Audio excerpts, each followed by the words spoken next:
wabarakatuh. Halo semuanya, nama aku Isnati Putri Azhara. Aku dari program studi pendidikan IPS UIN Syarif Hidayatullah Jakarta. Kali ini aku akan memaparkan materi tentang tawakal, teori dan praktis dalam pembelajaran. Sebelum masuk pada pembahasan, aku mau ngasih tahu dulu nih, apa sih artinya tawakal itu?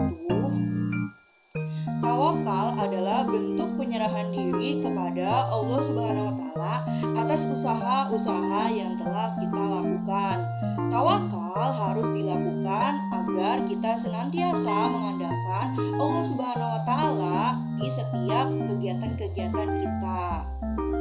Di konteks pembelajaran dan pendidikan, sebagai guru, kita harus mengajarkan sikap tawakal kepada siswa-siswi kita. Dengan adanya sikap tawakal, kita akan menjadi lebih rendah hati.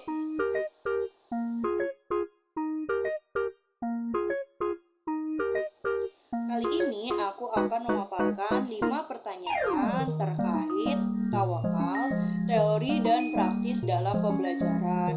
Yang pertama yaitu bagaimana seorang pelajar dapat bertawakal dengan benar sehingga belajarnya dapat dicatat sebagai amal soleh. Yang kedua, bagaimana perencanaan belajar yang ideal bagi seorang pelajar atau mahasiswa supaya belajarnya mendapatkan hasil yang maksimal. Yang ketiga, bagaimana seorang guru dapat bertawakal dengan benar sehingga mengajarnya dapat dicatat sebagai amal soleh. Yang keempat, bagaimana perencanaan mengajar yang ideal bagi seorang guru atau dosen supaya mengajarnya itu mendapatkan hasil yang efektif dan efisien. Dan yang terakhir yaitu yang kelima, bagaimana ada hubungan murid dan guru yang saling menguntungkan dan memberikan ilmu yang bermanfaat. Langsung saja ke pertanyaan yang pertama.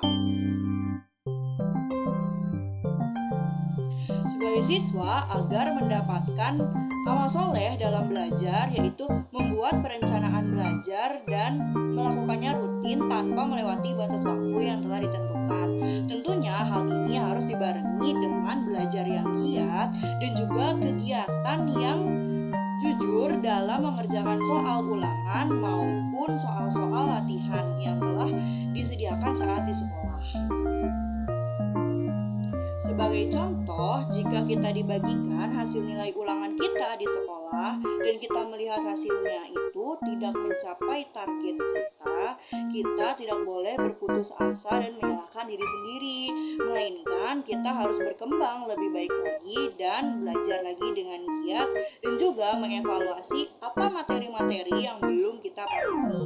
Jika sudah mencapai target, kita haruslah bersyukur dan juga mempelajari hal-hal baru agar wawasan kita semakin luas dan kedepannya kita akan menjadi lebih baik lagi. Yang kedua yaitu ada perencanaan belajar. Perencanaan belajar adalah persiapan untuk menempuh pelajaran yang akan dipahami di sekolah atau di kampus. Nah, sebagai pelajar atau mahasiswa kita perlu membuat perencanaan pembelajaran ini untuk menempuh hasil yang lebih baik saat kita menyerap materi-materi yang diberikan oleh guru atau dosen. Selain perencanaan belajar yang dibuat agar menyerap materi-materi, perencanaan pembelajaran ini juga dibuat agar kita dapat lancar untuk menjawab tugas-tugas maupun menjawab soal-soal ujian dari guru atau dosen kita. Caranya adalah bisa dengan kita menghindari suasana-suasana yang bising, mencari tempat yang nyaman untuk belajar, dan juga mencari lingkungan-lingkungan yang cocok untuk belajar, yaitu bisa bersama teman, bisa bersama keluarga, atau sendiri dengan menggunakan musik atau menggunakan pembelajaran lewat video.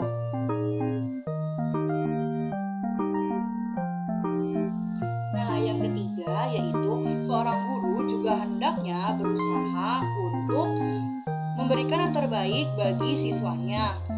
Contohnya yaitu sabar dalam mengajar dan tidak menggunakan ego saat mengajar.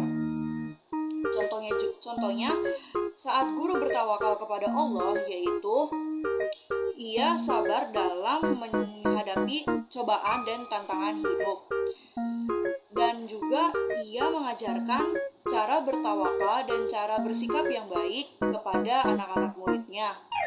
Dan juga guru harus mengajarkan sikap ini kepada seluruh anak-anak muridnya saat kegiatan pembelajaran.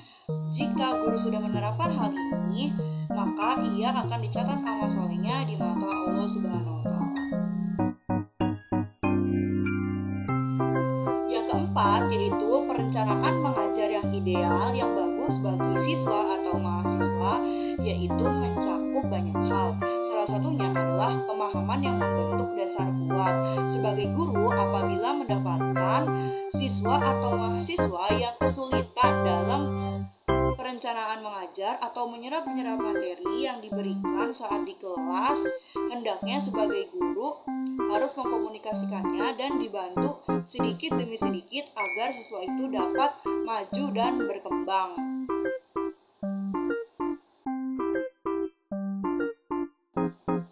Jika kita membicarakan soal adab, bahasannya tidak jauh-jauh dari yang namanya sopan santun dan attitude. Hubungan murid dan guru yang saling menguntungkan ada tiga, yaitu yang pertama, guru harus mengajarkan tata krama yang baik pada siswanya. Sebagai timbal balik, guru juga harus menerapkan sifat-sifat yang baik juga kepada anak muridnya agar dicontohkan yang baik. Yang kedua, yaitu saling menghormati antar sesama. Guru haruslah mengajarkan sikap saling menghormati pada siswanya dan menghargai terhadap sesama, yaitu dengan cara mungkin toleransi dalam kelas jika ada siswa yang berbeda agama, ras, suku, atau bahasa. Yang ketiga, ada sikap positif dan komunikasi. Jika di dalam kelas itu terdapat siswa yang kurang dalam memahami materi dan dia juga tidak pernah berbicara dengan temannya, guru harus mengkomunikasikannya dan menanyakan apa yang kurang dan apa yang kelebihan sebagai evaluasi, maka siswa ini akan dapat berkembang di semester kedepannya dan juga siswa ini dapat berkembang lebih baik setelah tidak diajarkan oleh guru ini. Sekian dulu materi yang saya paparkan.